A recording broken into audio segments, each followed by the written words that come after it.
এই মনে করে 11 সালে যখন নবীর রওজার পাশে হাত তুলেছি, ইতিমধ্যে 2 পুলিশ এসে আমার হাতের উপর লাঠি দিয়ে ঠাসি দিয়ে বললেন, মান্নু কুল্লু হারাম, মান্নু কুল্লু হারাম। হাত যদি পাতাবার চান কাবার মালিকের কাছে হাত পাতান, মদিনার রওজার পাশে হাত পাতানো হারাম। আমি মনে মনে কইলাম, পুলিশ রে তুই চিনিস, মনে মনে আমি হলাম বাংলাদেশের একটা সাইকেল বক্তা, আর তুই তার হাতের উপর ঠাসি মারলু।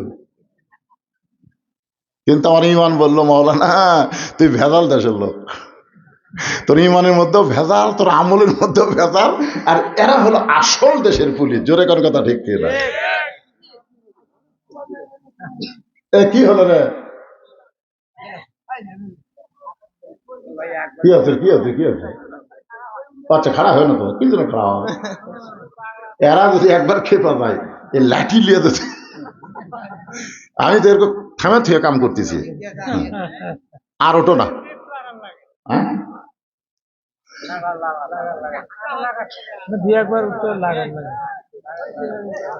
কি বলতেছিলাম, কি বলতেছি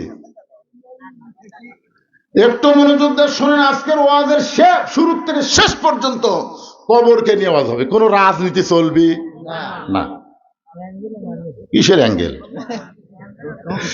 অ্যাঙ্গেলের দিন শেষ, ডাইরেক্টের বাংলাদেশ। ধরে কর কথা ঠিক, আগে অ্যাঙ্গেলে মারছি, এখনো অ্যাঙ্গেল।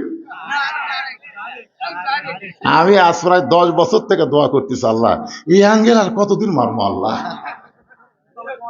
তুলজাল হক ওয়াজাহাকাল বাতিল ইন্নাল বাতিলা কানা যাহুকা। সত্য যখন আসবে, মিথ্যা যখন পালায়ে যাবে, আলো আসলে অন্ধকার আর থাকবে না। ধরে কর কথা। কি বুঝলেন? ইউনুস নবীর নামে গজল এমনি এমনি কইলেন? কে যেন হাসিনা বলছে, এই মহা বিপদের মধ্যে আপনি কোন দোয়া পড়তেছেন? হাসিনা বলতেছে, পড়বার গেলে ওর নাম মনে আসে, এই জন্য পড়ি না। লা ইলাহা ইল্লা আনতা সুবহানাকা ইন্নী কুনতু মিনাজ জালিমিন। আপনারা পড়েন না ভাই বিপদ আপদে মুসিবতে? একটু মনোযোগ দিয়ে শুনবেন। আল্লাহর নবী রওজার পাশে হাত তুলবার দেয়নি, বলেছে হারাম। আমার মন বলতেছে 2 টাকার পুলিশ হয়ে আমার মতন মৌলবীর হাতর ঠাসি মারল, তুই আমাকে চিনিস? এটা আমার মন। আর আমার ইমান বলতেছে, মাওলানা তোর ইমানের মধ্যেও ভেজাল, তোর আমলের মধ্যেও ভেজাল। কারণ যেই দেশের থেকে তুই ওয়াজ করবার আইছিস, ওই দেশটাই হলো ভেজাল। ধরে কোন কথা ঠিক না? 11 সালে বাংলাদেশের প্রধানমন্ত্রীর নাম হলো হাসিনা। ধরে কোন নাম কি? এরশাদ চাচা পতনের পর বাংলাদেশের জনগণ আর মরদ মানুষকে দেখেই নি পারে। আগামী ইলেকশনে যে কি হবে, খালেদা যে হারে চাঙ্গা হচ্ছে, হাসিনার সময় মনে হয় খালেদা যায় যায় অবস্থা। ধরে কোন ঠিক কিনা? এখন মোটামুটি সাইজ হচ্ছে।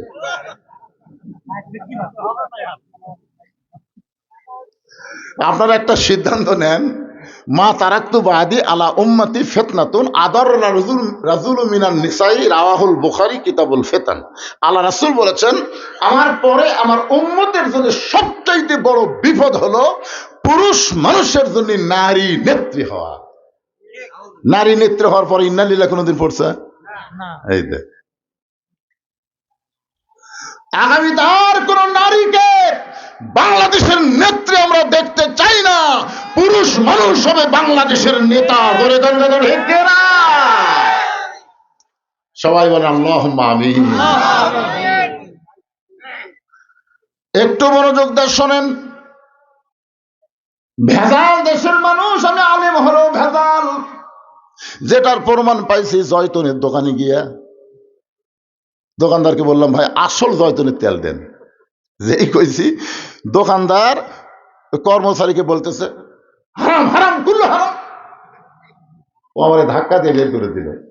এক সৌদি আমাদের বাংলাদেশে চাকরি করে সৌদিতে, তাকে বললাম, কে রে ভাই, খালি আসল চাইছি, তাতে আমাকে ঘর থেকে বের করে দিল কেন? বলে, হুজুর এখানে নকলই নাই। তো যেখানে নকল নাই সেখানে আসল চাওয়া মাত্রই ওরা বুঝবার পারছে আপনি ভেজাল দেশের লোক। কারণ কি জানেন?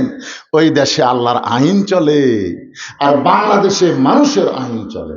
আল্লাহ হচ্ছেন আসল, আর মানুষ হচ্ছে ভেজাল। ধরে কর কথা ঠিক কিনা? এই জন্য আগামীতে আমরা ভেজাল আইনে চলবো না, আল্লাহর কোরআনের আইনে আমরা চলতে চাই।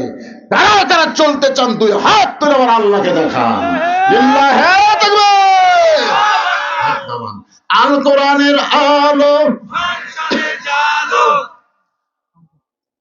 সংসদে কে করলো? আমি হাসিনা নাই তো? না না 2 দিন থেকে যাচ্ছি। আরে আপনারা কি মনে করতেছেন অন্যায় ভাবে যাদেরকে ধরে লেগেছে, আমাকেও গেছে 9 বার, গায়েবী মামলা যাদেরকে অন্যায় ভাবে ধরে নিয়ে জেলের মধ্যে রাখছে তাদের বিচার হবে না? তারা কিন্তু বাংলাদেশের ভুয়া কোর্ট কাছারিতে বিচার দেয়নি, আসল জায়গার বিচার দিচ্ছে। ধরে কোন কোন জায়গায়?